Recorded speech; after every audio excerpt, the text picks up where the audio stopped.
झारखंड की मौजूदा राजनीतिक हालातों पर आज हम चर्चा करेंगे। हमारे साथ मंत्री योगेंद्र प्रसाद मौजूद है। बातचीत करते हैं कि लगातार परिसीमन को लेकर विपक्ष जो है आप लोगों पर हमलावर है। उनका कहना है कि राज्य में परिसीमन होना चाहिए। आप लोगों का क्या स्टैंड है, क्योंकि आप लोग ये कहते हुए भी नजर आ रहे हैं कि जो 28 रिजर्व सीट है वो नहीं घटनी चाहिए। आप लोगों का क्या स्टैंड रहेगा आने वाले समय में? देखिए, हम लोग का स्टैंड बड़ा क्लियर है। राज्य के जनता के अनुरूप राज्य के विषयों को लाया जाना चाहिए, क्योंकि यह नीतिगत मामला है और नीतिगत मामला में कई पक्ष और विपक्ष भी हैं। तो हर विषय में पक्ष और विपक्ष रहता है, लेकिन जो यह चूँकि नीतिगत मामला है, इस पर पार्टी बैठ करके विचार करेगी, तत्पश्चात उस पर आवश्यक हम लोग जो कदम उठाएंगे। बजट सत्र का जरूर समापन हो गया है, लेकिन मुख्यमंत्री हेमंत सोरेन ने उन महत्वपूर्ण विधेयक को लेकर चर्चा की है जो सर्वसम्मति से विधानसभा से पारित कर राजभवन के माध्यम से केंद्र सरकार को भेजा गया था, जिसमें 27% ओबीसी आरक्षण हो, 1932 खतियान के आधार पर स्थानीय नीति का मुद्दा हो, सरना धर्म कोड का मुद्दा हो। तो इस पर आप लोग क्या सोच रहे हैं? क्या आने वाले समय में कोई पहल की जाएगी? सरकार राज्य की जनता के अनुरूप कई निर्णय लिए हैं जो विधानसभा में पारित करके उसको भेजा गया। जिस 27% आरक्षण की आप बात कर रहे हैं, विधानसभा में दो बार पारित करके उसको महामहिम राज्यपाल के यहाँ भेजा गया। तत्पश्चात महामहिम राज्यपाल के द्वारा उसको केंद्रीय गृह मंत्री के पास महामहिम राष्ट्रपति का अनुमोदनार्थ भेजा गया। लेकिन बड़ा आश्चर्य आपको होगा जान करके, बड़ा दुख भी होगा और पूरे राज्य के जनता को दुख है, खास करके ओबीसी वर्ग के लोगों को, एसटी एससी के वर्ग के लोगों को, कि जहां आरक्षण की सीमा को बढ़ाते हुए महामहिम राज्यपाल के द्वारा अनुमोदन करके माननीय गृह मंत्रालय में भेजा गया है, लेकिन आज 2 सालों से लगभग 2 वर्ष हो गया लटका हुआ है और गृह मंत्रालय उसको केवल और केवल गृह मंत्रालय अवलोकनार्थ केवल महामहिम राष्ट्रपति के यहाँ भेजे तो शायद लोगों को आज हक का अधिकार मिल पाए। लेकिन भारतीय जनता पार्टी या फिर केंद्र सरकार कहें तो इस विषय पर कहीं गंभीर नहीं है। हमारे साथ दोहरा व्यवहार किया जाता है, दोहरी नीति लागू की जाती है। केंद्र सरकार हमारे साथ सहयोग कार्य नहीं कर पाती है, हमको सहयोग नहीं करती है। उसी तरह आप देखें, सरना धर्म का भी बात करें तो कई बार कई प्लेटफॉर्म पर, सामाजिक प्लेटफॉर्म पर, राजनीतिक प्लेटफॉर्म पर कई चर्चाएं होती रही है, कई आंदोलन भी हुए हैं, लेकिन आज तक सरना धर्म कोड को लागू नहीं किया गया।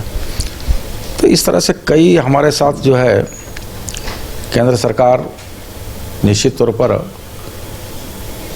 बेहतर हमारे साथ सामंजस्य बनाने का और हमारे हक अधिकारों को देने का काम नहीं कर रही है, तो निश्चित तौर पर बड़ा चिंताजनक है। 2020 याद होगा जब सरना धर्म कोड को सर्वसम्मति से पारित किया गया था तो राज्य भर में खुशी की लहर थी, लेकिन विपक्ष का कहना है कि आप लोग त्रुटि इतना दे देते हैं कि आने वाले समय में वो चीजें नहीं दिख पाती है। इतना आप लोग जो विधेयक भेजे हैं उसमें कई त्रुटियां हैं, तो उसे आप लोग सुधारते भी नहीं है, फिर से एज इट इज विधेयक को भेज देते हैं। मैंने कहा कि जी 27% आरक्षण खाता एक बार त्रुटि था, महामहिम के यहाँ से वापस आया, पुनः उसको विधानसभा से पारित करा के त्रुटि हटाते हुए उसको भेजा गया, तभी तो महामहिम के द्वारा पुनः उसको भेज करके केंद्रीय गृह मंत्रालय में भेजा गया। देखिए, भारतीय जनता पार्टी की केवल नज़रिया केवल नहीं करने के तरीके ढूंढते रहते हैं कि भाई आखिर इन जनमुद्दों को नहीं करना हो, जनमुद्दों के साथ हम खड़ा नहीं रहते हैं।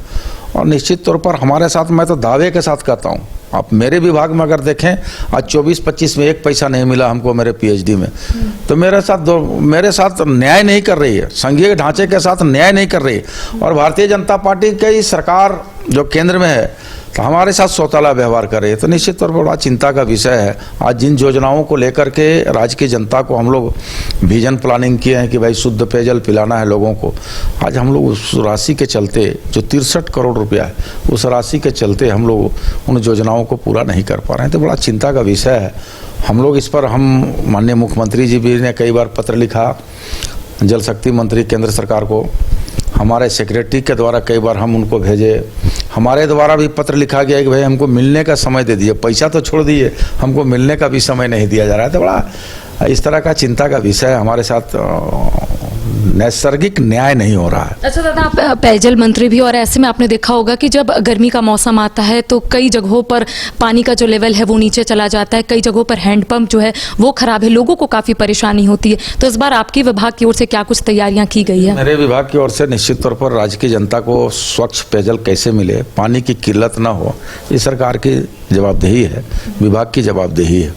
हम उस विषय पर कई प्लानिंग किए हैं, खास करके अभी जो प्रारंभिक तौर पर हम लोग किए हैं कि जितने चापाकल हैं, चाहे वो विधायक निधि से बना हो, सांसद निधि से बना हो, 14वें वित्त से बना हो, 15वें वित्त से बना हो, 16वें वित्त से बना हो, या फिर फॉरेस्ट डिपार्टमेंट या फिर कोई अन्य योजनाओं से बनी है, अन्य विभाग से बनी है, उन सारे चापाकलों को, चाहे वो HYDT हो चाहे नॉर्मल चापाकल हो, वो विभाग उसको बनाएगी, चाहे वो आंशिक गड़बड़ी हो चाहे विशेष मरम्मती की आवश्यकता हो, उन सभी चापाकलों को बना करके प्रारंभिक तौर पर जल संकट न उत्पन्न हो इस दिशा में हम काम करेंगे। दूसरा ये कि 1064 करोड़ जो राज्यांश हमको मिला, केंद्रांश तो हमको मिला नहीं 24-25 में, 10 विशेष आग्रह पर माननीय मुख्यमंत्री जी ने 1064 करोड़ रुपया मात्र राज्यांश के रूप में विभाग को पेयजल को मुहैया कराया। उस 1064 करोड़ रुपया में वैसे योजनाएं जो लगभग पूर्ण होने की स्थिति में है, उन योजनाओं को हम लोग राशि आवंटित किए हैं ताकि उन योजनाओं को पूरा किया जा सके, उन योजनाएं संचालित हो और राज्य की जनता को पानी मिल सके। दादा, मद निषेध विभाग भी आपके पास है, नई शराब नीति कब लागू होगी? अगर एक लाइन में कहें तो सीधा सीधी कह सकते हैं 1 मई से हम लागू कर देंगे। 1 मई से, चूँकि विभागीय अनुमोदनार्थ हेतु कैबिनेट के प्रत्याशा के लिए फाइल गया हुआ है, कई क्वेरी हुए हैं, और हम समझते हैं कि 1 महीना में सारी औपचारिकताएं पूरी हो जाएगी। वो टेंडर इवेंट तक, टेंडर तक कर ले, वो तो हमको लगता है कि 1 अप्रैल से हम दुकान को संचालित कर देंगे, 1 मई से। दादा, बार बार नीतियों को बदलने की ज़रूरत क्यों आन पड़ी? इससे पहले भी छत्तीसगढ़ के तर्ज पर नीति जो है वो बदली थी, और अब राज्य सरकार हो चाहे केंद्र सरकार हो, या फिर सामाजिक रूप से अगर आए तो घर क्या व्यवस्था हो, तब व्यवस्था परिवर्तन इसलिए होता है, नीतियाँ इसलिए बनाई जाती है, घर की व्यवस्था परिवर्तन इसलिए होता है, समाज की व्यवस्था परिवर्तन इसलिए होता है कुछ बेहतर हो पाए। तो बेहतर करने के उम्मीद और प्रयास हम लोग को रहता है, जिसके चलते नीतियाँ बनती रहती है, पॉलिसियाँ चेंज होती रहती है, कहीं कुछ चूक हो जाता है तो दूसरे बार संशोधन किया जाता है। आज देखिए, मैं तो बड़ा दावे के साथ कहता हूँ कि मेरे पीछे बोर्ड लगा हुआ है, देख लीजिए, 4 महीना 4.5 महीना मेरा हुआ है, और 4.5 महीना में लगभग जो हमको लक्ष्य प्राप्त था 24-25 में 2700 करोड़, वो 4.5 महीना में अचीव किया। निरंतर मॉनिटरिंग कर रहे हैं, निरंतर पदाधिकारियों को निर्देश दे रहे हैं, निरंतर कार्रवाई करने के लिए, निरंतर उस दिशा में राजस्व कैसे प्राप्त हो उस दिशा में हम लोग पहल कर रहे हैं। तब जाकर के आज जो 2700 करोड़ का एक बड़ा लक्ष्य था, जिसको हम पार करते हुए लगभग 2800 करोड़ में हम पहुंच गया, तो एक हमारे लिए तो एक उपलब्धि होगा, और राज्य सरकार के लिए एक बड़ा बेहतर साबित होगा कि राज्य का राजस्व की प्राप्ति हुआ। जहाँ आज कई अमूमन देखें आप तो 1 आध साल को छोड़ के, जिस समय टारगेट हम समझते हैं बहुत छोटा था, 24 साल का झारखंड हो गया, लेकिन 24 सालों में 1 आध साल की मैं बात नहीं करता हूँ जो हो सकता है पार किया हो, कोई ऐसा साल नहीं इस साल को 24-25 छोड़ करके जो टारगेट से ऊपर गया, और हम टारगेट से ऊपर गए। टारगेट प्राप्त नहीं कर पाया था, लक्ष्य को हासिल नहीं कर पाया था, हम टारगेट से ऊपर चले गए। और अमूमन इस साल हम 25-26 का जो टारगेट जो हम लोग अपना विभागीय स्तर पर, सरकार स्तर पर जो हमको विभाग को निर्देशित किया गया, हमको लगता है कि 3200 करोड़ होगा, लगभग 3000, और हमको एक बड़ा टारगेट फिर मिला, और हम चाहेंगे कि अभी से हम उसकी रणनीति तैयार कर रहे हैं कि वो 3000 के टारगेट को कैसे पार कर पाएं। अच्छा दादा, राजधानी रांची को किसकी नज़र लग गई है? आपराधिक घटनाएं जो है लगातार बढ़े जा रहे हैं, और ऐसे में कानून व्यवस्था पर सवाल उठ रहे हैं, इसको अंकुश लगाने के लिए सरकार क्या कर रही है? देखिए, निश्चित तौर पर हम लोग को भी चिंता है, और चिंता का कारण होना भी चाहिए कि भाई आखिर ग्राफ जो है अपराधियों का थोड़ा मन बढ़ा है, लेकिन इसको इस रूप में ना देखा जाए कि हमारी पुलिसिंग जो है वो बेहतर नहीं कर पा रहे। देखिए, जितनी तत्परता के साथ अपराधी अपराध कर रहे हैं, उतनी ही तत्परता के साथ हमारे पुलिस भी उसको गिरफ्तार कर रही है, अरेस्ट कर रही है, उसको पकड़ रही है और जेल भेजने का काम कर रही है। तो निश्चित तौर पर कानून का राज स्थापित होगा झारखंड में, गुंडागर्दी नहीं चलेगा, चाहे कोई भी हो।